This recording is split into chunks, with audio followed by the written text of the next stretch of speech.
The wanderer's hunger, the salt air of Willowbrook carried the scent of freedom as Dante Rivers stepped off the Greyhound bus. His designer clothes replaced with worn jeans and a faded denim jacket he'd bought at a thrift store 3 states back.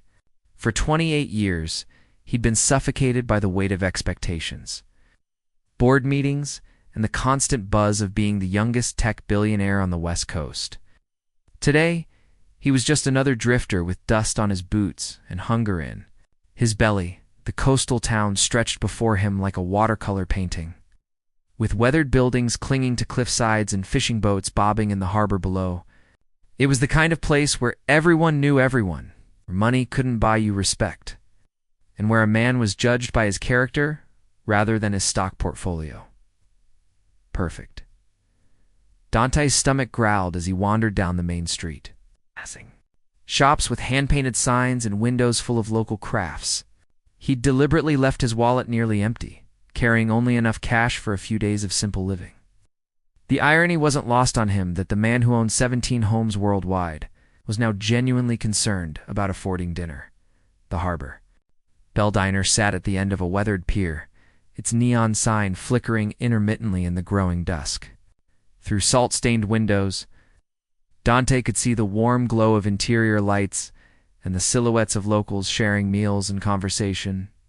The building leaned slightly as if it had been fighting coastal storms for decades and was too stubborn to give up. He pushed through the heavy wooden door, and a brass bell announced his arrival. The interior smelled of fresh seafood, coffee, and something indefinably comforting that reminded him of childhood. Though his own childhood had been spent in sterile penthouses with catered meals, "We're just about to close, but take a seat." "Anywhere?" called a voice from behind the counter. Dante turned to see a young woman emerging from the kitchen, wisps of dark hair escaping from her ponytail, her apron dusted with flour. She had the kind of natural beauty that came from genuine smiles and hard work, rather than expensive treatments. "I'm Rosalie," she said, approaching his table with a tired but warm smile. You look like you've been traveling. Coffee?" "Be great," Dante replied, surprised by how easily his practiced corporate charm fell away. David Bly came instinctively. A protection he'd used since adolescence when he wanted to experience life without the river's name opening doors. Rosalie poured steaming coffee into a chipped mug. "New in town? We don't get many visitors this time of year. I'm just passing through," he said, wrapping his hands around the warm ceramic, "though this place has a good feel to it." She laughed, a sound like wind chimes on a summer evening. "Harbor Bell's been in my family for 3 generations. It's not much to look at, but we serve food with love." Dante's eyes swept the modest interior mismatched chairs, faded photographs of local fishing crews, a cash register that probably dated to the 1980s. In his world, this place would be considered quaint, at best, a teardown at worst. But something about its authenticity made his chest tighten with an emotion he couldn't name. "What's good here?" he asked. "Depends on what you're hungry for," Rosalie replied, studying his face with curious brown eyes. "Our fish and chips are famous locally, and I made clam chowder this morning that could warm you right down to your soul." "Sounds perfect." "Both, actually. I haven't eaten since... He paused, realizing he genuinely couldn't remember his last real meal. Usually his assistant Marcus arranged catered lunches during back-to-back meetings. When Rosalie returned with a steaming bowl and generous plate, Dante reached for his wallet, then froze. In his eagerness to abandon his old life, he'd miscalculated. The few crumpled bills in his pocket wouldn't cover the meal. "Actually," he began, embarrassment coloring his cheeks, "I might have been too ambitious with my order. I'm a bit short on—" "Don't worry about it," Rosalie interrupted, sliding into the seat across from him. "Eat. We can figure out payment. Later, I can't let you when I was 12. My dad got laid off from the cannery," she said quietly. "For 3 months, Mrs. Patterson at the grocery store let us take what we needed, trusting we'd pay when we could. She said kindness was the only currency that really mattered. Eat your dinner, David. The world's hard enough without going hungry." Dante took his first spoonful of chowder. He realized that in all his years of 5-star restaurants and exclusive clubs, he'd never tasted anything quite so nourishing. Not because of the recipe, but because of the hands that made it and the heart that offered it freely. For the first time in years, Dante Rivers felt truly rich. Daily bread and growing hearts, the morning sun painted Willowbrook in shades of gold. And amber as Dante made his way back to the harbor bell, his work boots crunching on the gravel path. 3 days had passed since Rosalie's unexpected kindness. He'd spent them working at the marina, helping fishermen mend nets and load their daily catches. The physical labor felt foreign to his soft hands, but oddly satisfying in a way that signing million-dollar deals never had. "You're back," Rosalie smiled as he entered the diner, her face lighting up in a way that made his chest warm. "I was hoping you would be." "Promised I'd pay for that meal," Dante replied, pulling crumpled bills from his pocketous money earned through sweat and sore muscles, plus interest. "Keep your interest," she laughed, waving him toward his usual spot by the window. "But I'll take the payment and your company. Coffee?" The morning routine had become precious to him. While Rosalie bustled around serving the early crowd of fishermen and shop owners, Dante would sit with his coffee, watching the town wake up. He'd learned that old Pete at Table 3 had been fishing these waters for 40 years, that the woman in the corner booth was saving to send her daughter to college, and that everyone looked out for everyone else in ways his wealthy circle never had. "So what's your story, David?" Rosalie asked, during a lull, sliding into the seat across from him with her own cup. "And don't tell me you're just passing through. It's been a week." Dante's practiced lies felt heavy on his tongue. In boardrooms, deception came as naturally as breathing. But here, under Rosalie's honest gaze, falsehood felt like betrayal. "Needed to get away," he said finally, which was true enough. "From expectations, from a life that didn't feel like mine anymore." "I get that," she nodded, stirring sugar into her coffee. "Sometimes I dream about leaving this place, seeing the world beyond Willowbrook. But then I remember this diner is my grandfather's legacy. He built it with his own hands after coming back from the war, said he wanted to create a place where people felt like family." "What about your dreams?" Dante asked softly. Her eyes grew distant. "I wanted to be a teacher once, had a scholarship to the state university. But when Dad got sick, ... She shrugged. "Someone had to keep the lights on here. Dreams are luxuries some of us can't afford." The casual way she dismissed her own aspirations hit Dante like a physical blow. In his world, dreams were purchased with the stroke of a pen. Universities were endowed, careers were launched with a single phone call. Yet here sat a woman of extraordinary kindness and intelligence, trapped by circumstances he could resolve. With pocket change, that afternoon, while Rosalie visited her father at the care facility across town, Dante found himself alone with Marcus on a secure phone call from the pier. "The board is getting restless," his assistant's voice crackled through the encrypted line. "They need your signature on the Yamamoto deal, and the stockholders are asking questions about your absence." "Let them ask," Dante replied, watching fishing boats return with their daily hauls. "What can you tell me about property ownership in small coastal towns?" "Hypothetically, sir. If someone wanted to help a local business anonymously, infrastructure improvements, debt forgiveness, how would one go about it?" There was a pause. "Are you planning some kind of charitable write-off? Because they're much more efficient, not a write-off, Marcus, a gift." As evening approached, Dante returned to the harbor bell to find Rosalie scrubbing tables with unusual vigor, her movements sharp with frustration. "Everything all right?" he asked. "Clifton Development made another offer today," she said without looking up. "They want to buy the whole block, turn it into luxury condos. Dad says we should consider it, but you don't want to sell. This place is our family's heart. But they're offering enough money to pay off Dad's medical bills and set us up for life. How do you choose between family legacy and family survival?"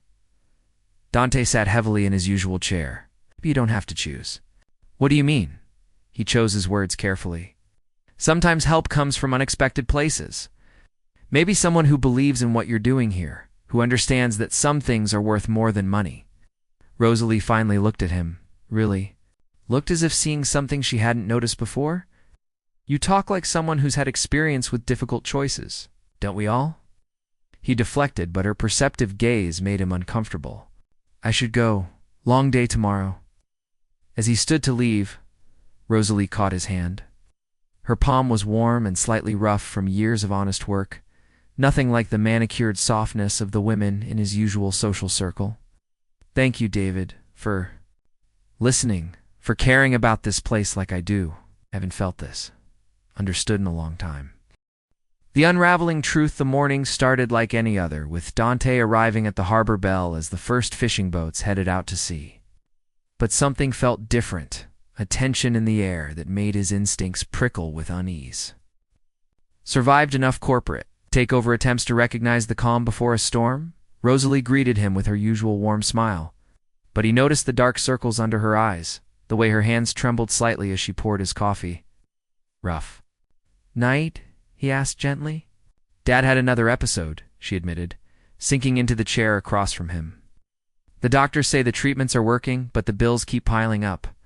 I've been thinking maybe Clifton Development's offer isn't so terrible after all. Dante's jaw tightened. 2 weeks of discreet investigation through Marcus had revealed Clifton's true nature, a subsidiary of a larger corporation known for destroying small communities in the name of profit. They weren't just buying the harbor bell. They were systematically acquiring the entire waterfront to build an exclusive resort that would price out every local family. Don't make any decisions yet, he said carefully. Sometimes solutions appear when you least expect them. You always talk like you know something the rest of us don't, Rosalie observed, tilting her head. There's something different about you, David. The way you carry yourself, the things you say. Sometimes I feel like you're from a completely different world. Before Dante could respond, the diner door burst open with enough force to rattle the windows. Marcus stood in the doorway, his usual composure cracked with panic, still wearing his expensive suit despite the early hour. Sir, we need to. Marcus stopped abruptly. Realizing his mistake as every head in the diner turned toward them, Dante's blood turned to ice. Marcus, what are you doing here? Yamamoto deal collapsed. The board is threatening a vote of no confidence and ... Marcus glanced around nervously at the curious faces. There are reporters at the corporate office asking questions about your disappearance. The coffee cup slipped from Rosalie's fingers, shattering against the floor in an explosion of ceramic and hot liquid. Sir? She repeated, her voice barely a whisper. Old Pete at table 3 squinted at Dante with new recognition. I knew you looked familiar, boy. You're that tech fellow, aren't you? It's the one who sold that company for all them billions. The words hit the diner like a physical force. Conversation stopped mid-sentence. Forks paused halfway to mouths. Dante watched as understanding dawned on Rosalie's face, followed immediately by something that looked like betrayal. Dante Rivers, she said, and his real name sounded foreign and cold in her voice. You're Dante Rivers. Oh, I see. I can explain. The billionaire who's been slumming it in our little town? Her voice grew stronger, angrier, playing dress-up as a poor drifter while we... She looked down at her flour-stained apron, at her calloused hands, and something in her expression broke. While I felt sorry for you, well, I fed you because I thought you were hungry. I was hungry, Dante said desperately, rising from his chair. Not for food, for this. For something real. Real. Rosalie laughed, but there was no humor in it. You've been lying to me for 2 weeks. It's about your name, your life, everything. What part of that was real? Marcus stepped forward awkwardly. Sir, perhaps we should discuss this privately. Don't call him sir, Rosalie snapped.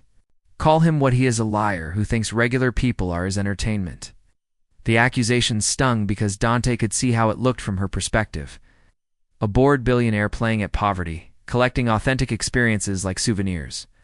The fact that his feelings were genuine seemed irrelevant when his foundation was built on deception. It wasn't like that, he said quietly.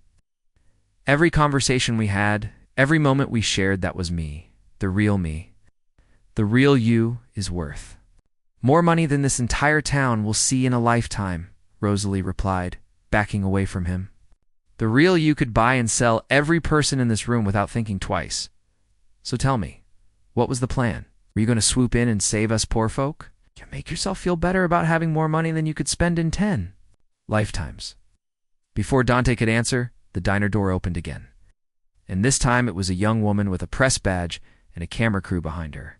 "Excuse me, Mr. Rivers? It's Jenny Walsh, Channel 7 News. We've been tracking your whereabouts, and we'd love to get a statement about your extended absence from Rivers Tech. Are you planning a comeback, or is this some kind of publicity stunt for a new venture?" The camera lights blazed to life, turning the cozy diner into a harsh stage. Dante saw the fear in the customers' eyes as they found themselves unwitting participants in his exposure. Old Pete tried to shield his face with a menu. The woman saving for her daughter's college fund looked terrified at the sudden attention. "Get out," Rosalie said firmly, stepping between Dante and the cameras. "This is a private establishment, and you're not welcome here." "Ma'am, we're just trying to get the story. The story is that you're trespassing," she replied, but her voice shook. "Please leave." As the news crew reluctantly backed toward the door, promising to wait outside, Dante realized the magnitude of what his presence had brought to this peaceful place. Within hours, Willowbrook would be crawling with reporters, photographers, and curiosity seekers. The quiet sanctuary these people had built would become a circus. "I have to go," he said, looking directly at Rosalie. "I never meant for this to happen." "Meant for what to happen?" she asked.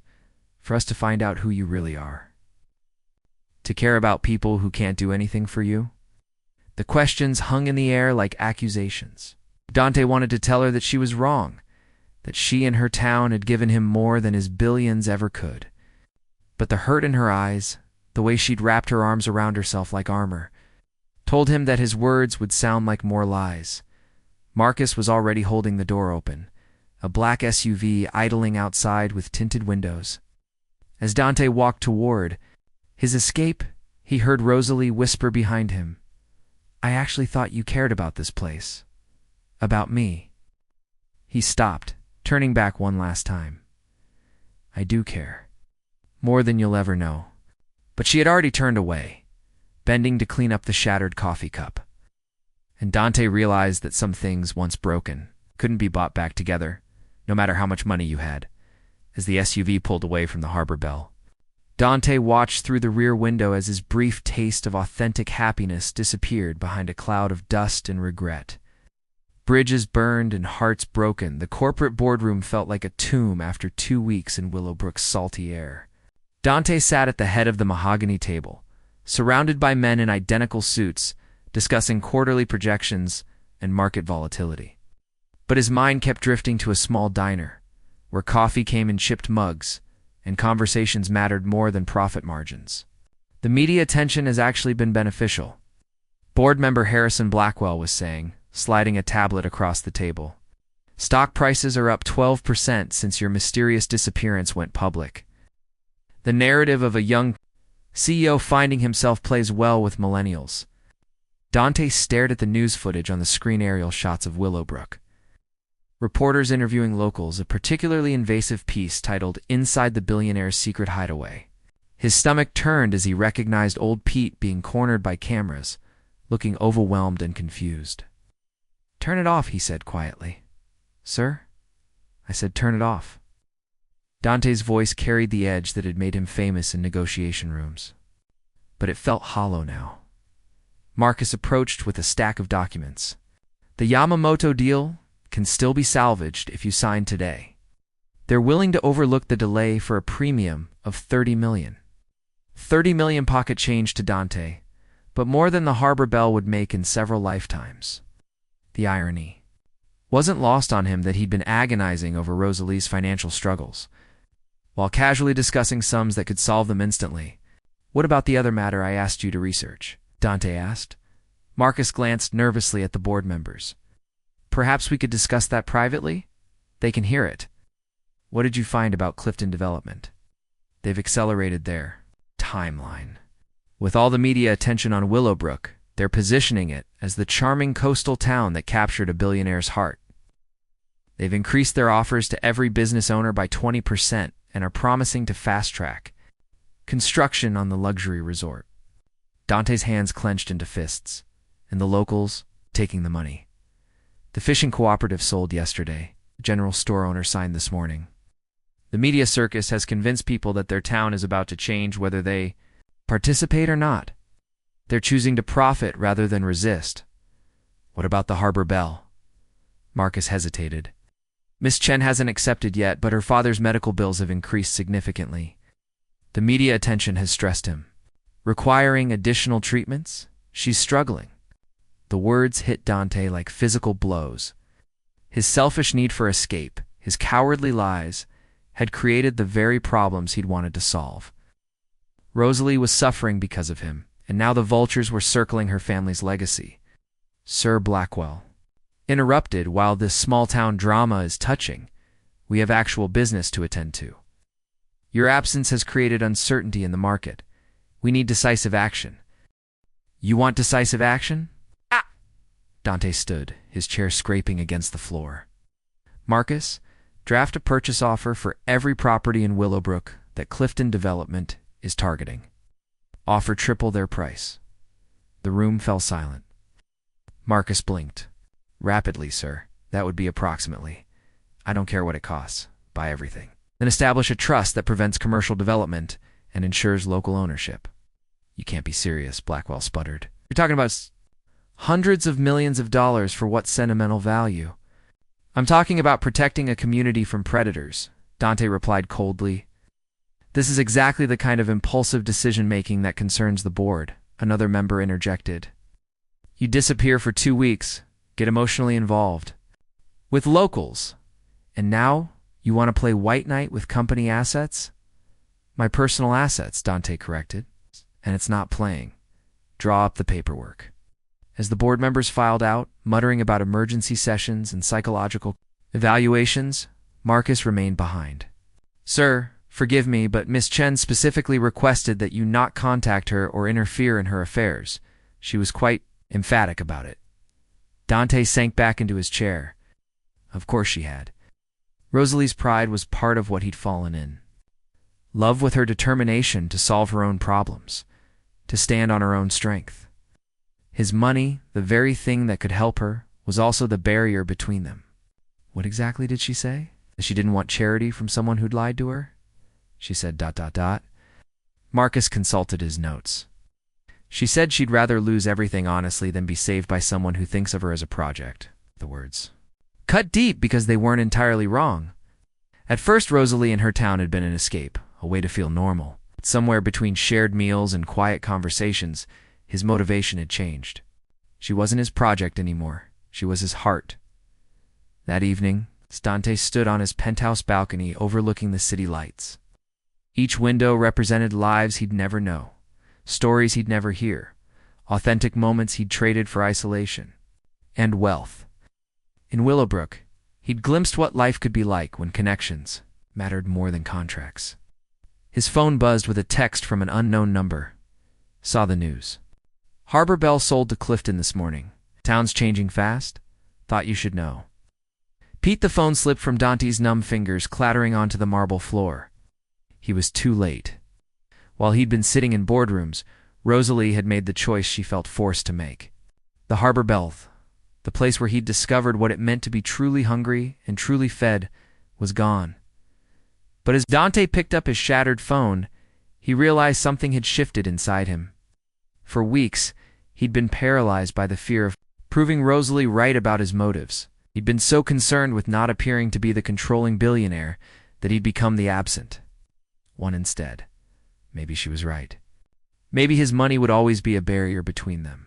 That didn't mean he had to remain the man who'd lied to her. If he'd lost her trust by hiding who he was, perhaps he could earn it back by showing her who he could become.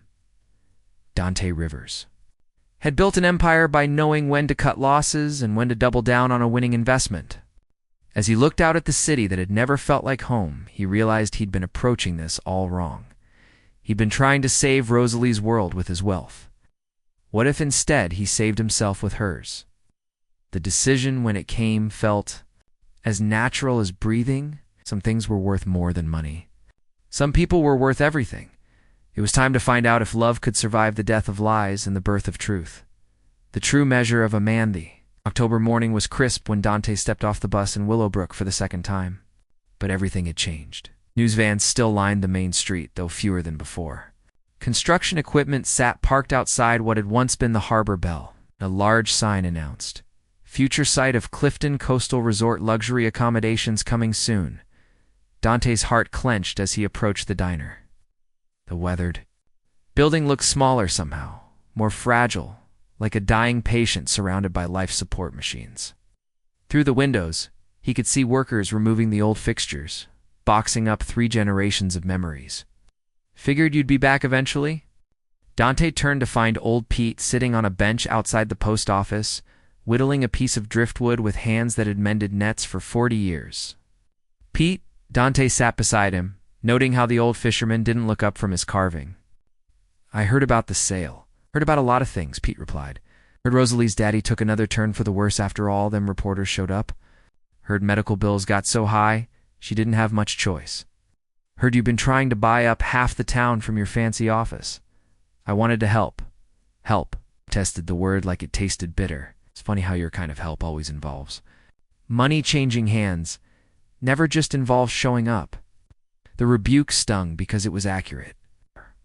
Dante had tried to solve problems from a distance, using wealth as a shield against messy human complications. Where is she now? It's working 3 jobs to pay off what the sale couldn't cover. Morning shift at the cannery, afternoons at the medical center, evenings cleaning offices in the next town over. Pete finally looked at him, his weathered eyes sharp. With judgment, "It's that girl's working herself to death and you've been playing puppet master from your tower." Dante absorbed this information like physical blows. While he'd been in boardrooms debating millions, Rosalie had been scrubbing floors to pay bills he could have eliminated with pocket change. "I made mistakes," Dante said quietly. "I'm here to fix them. Same way you fixed them before, with lies and money." Dante pulled an envelope from his jacket pocket. "With truth." Pete glanced at the official-looking documents. "What's that?" "Legal papers renouncing my claim to the Rivers Tech fortune. I'm giving up the inheritance, dissolving my trust funds, liquidating my assets. Everything goes to established charities, with the exception of a modest amount that will let me live simply." The old fisherman's whittling stopped. "You're throwing away billions? I'm choosing what matters." Dante stood, looking toward the harbor where fishing boats prepared for their daily runs.